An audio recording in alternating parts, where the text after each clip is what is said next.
E olá, alunos! Sejam bem-vindos para mais uma aula de arte e mídias digitais. Eu sou a professora Denise e esse é o itinerário formativo do ensino médio referente à aula de número 10 do material digital.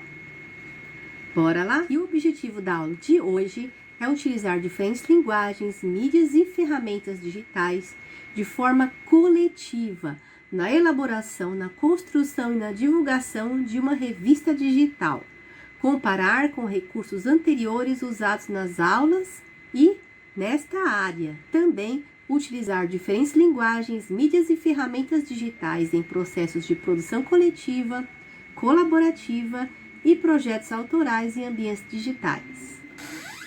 Observem esta imagem. É a capa de uma revista antiga, uma revista feminina, né?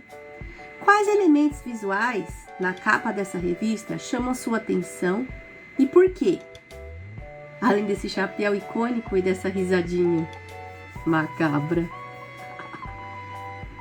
Comparando a capa da revista Vida Doméstica, que é a revista que nós vimos agora, com as capas das revistas atuais, quais diferenças e semelhanças você pode identificar em termos de elementos visuais e produção de design?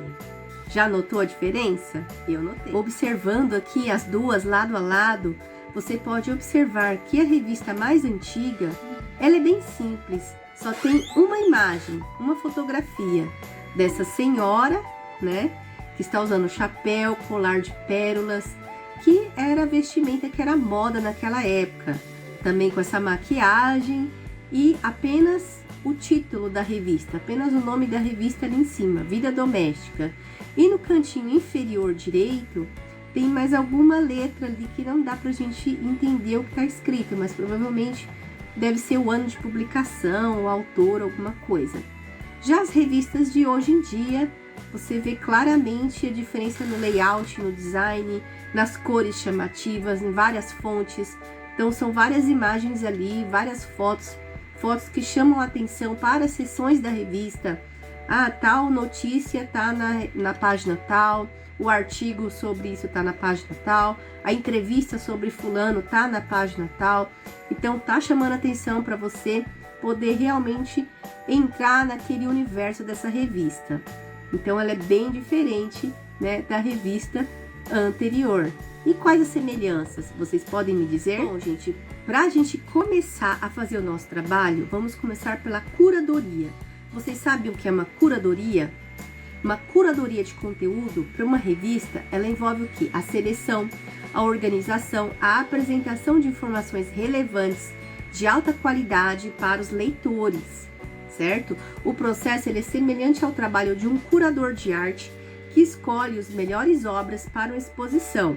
No contexto da revista, o curador de conteúdo ele deve realizar várias ações, dentre elas pesquisar.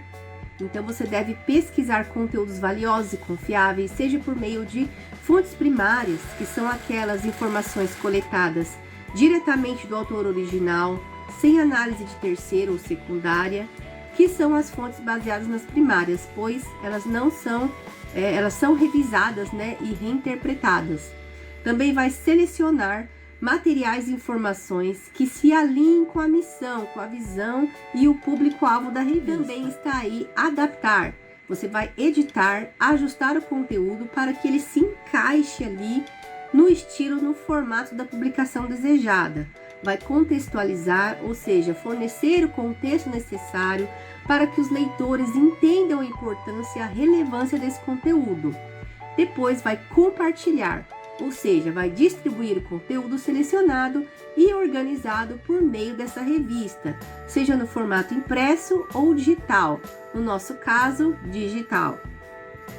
Na era digital, estudos apontam que a seleção e organização de informações necessitam de um olhar mais focado devido ao volume massivo de dados disponíveis online. Com tantos conteúdos sendo produzidos a cada segundo, é essencial filtrar o que é relevante e confiável para evitar a sobrecarga de informações desnecessárias. Academia do Jornalista. E o assunto do nosso vídeo de hoje é a diferença entre texto impresso e digital.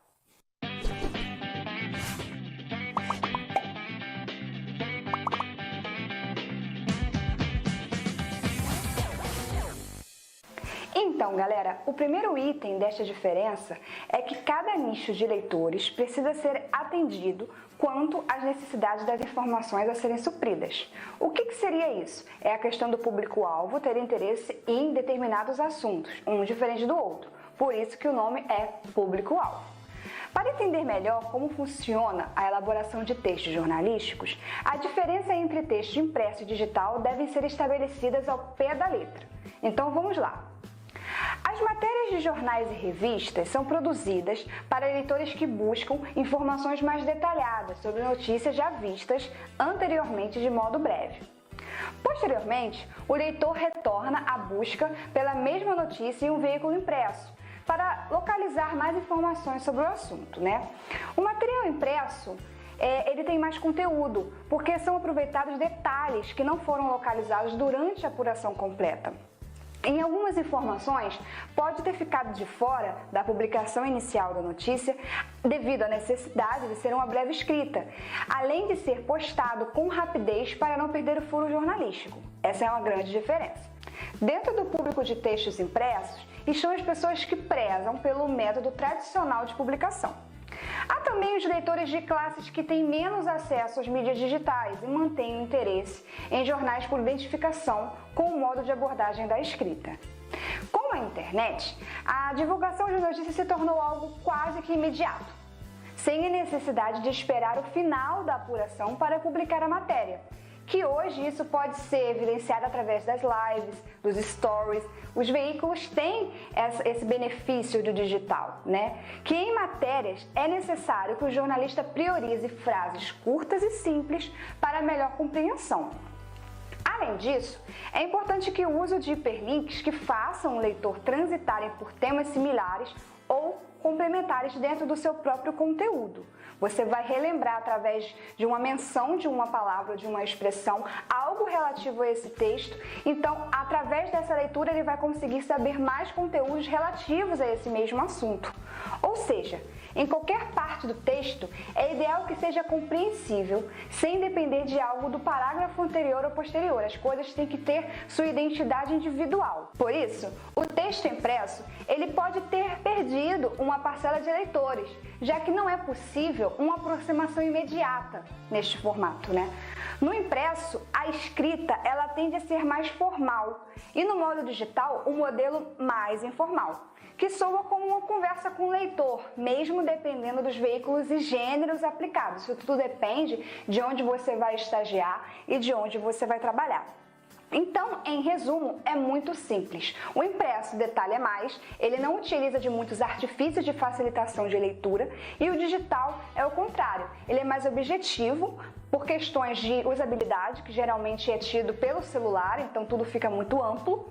E você pode linkar, fazer os hiperlinks, como eu citei, que você clica em vários assuntos pertencentes àquele que você escreveu, e com isso você fomenta uma ideia bem maior para o seu leitor, trazendo melhores informações e conteúdos mais completos.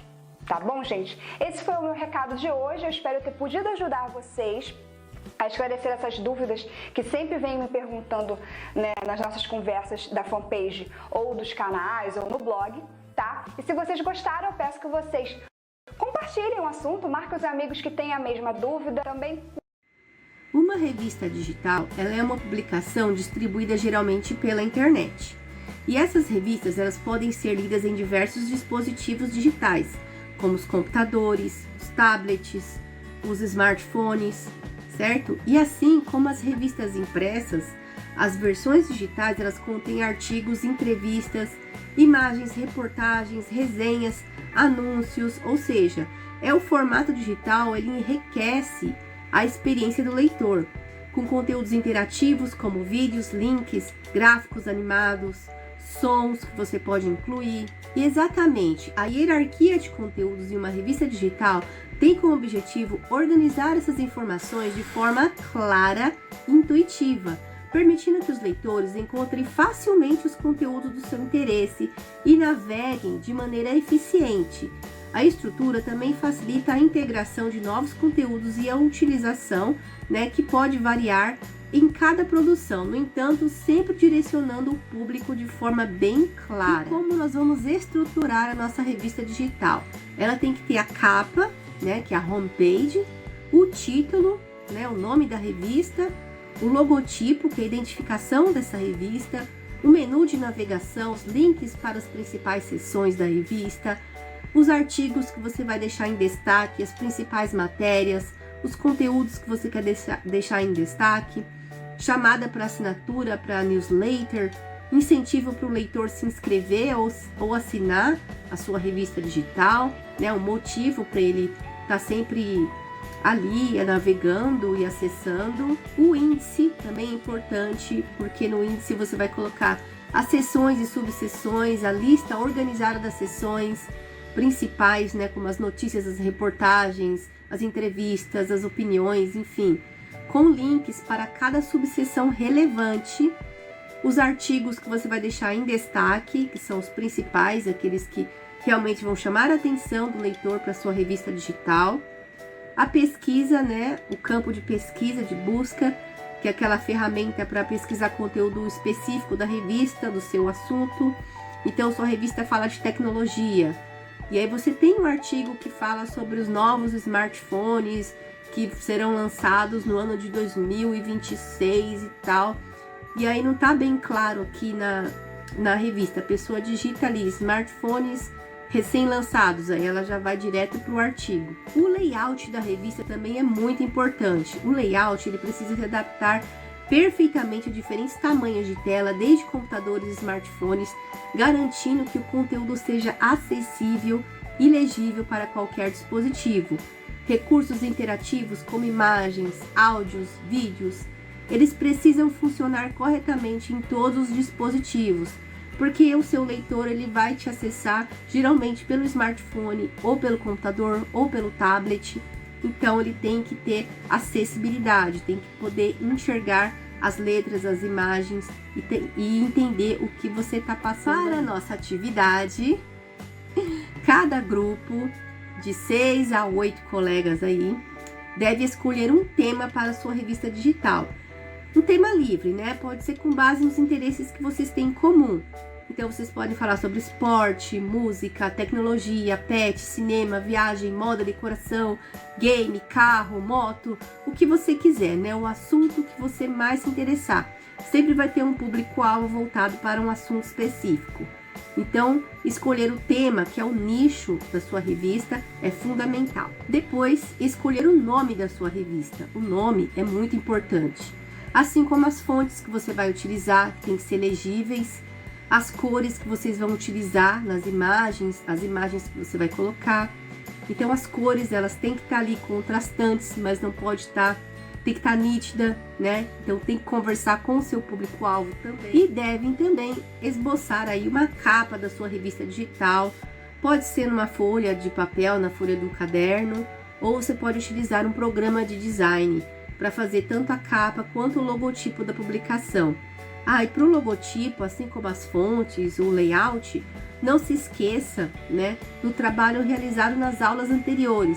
Então, quem ainda não viu as aulas anteriores, veja, porque é importantíssimo que você entenda sobre comunicação visual, entendeu? Sobre a publicidade, tudo isso, né, redes sociais, todas as aulas anteriores são importantes, são primordiais para a execução desse trabalho. E o que nós aprendemos hoje? Nós refletimos sobre a importância dos elementos visuais para uma capa de revista. Além disso, debatemos sobre a curadoria de textos e conteúdos para uma revista digital. Retomamos o que é uma revista digital, a importância do profissional que realiza a curadoria de conteúdo e, por fim, refletimos sobre a hierarquia de conteúdos e os elementos para que uma revista digital promova uma leitura agradável ao público-alvo. E, finalmente, iniciamos o nosso trabalho sobre a nossa revista digital. Cada grupo escolhe o seu tema e mãos à obra. Essas são as principais referências da aula de hoje. Quem já terminou as atividades pode trazer para eu vistar. Se alguém tiver dúvida, pode me dizer aqui nos comentários ou pessoalmente. Bonito!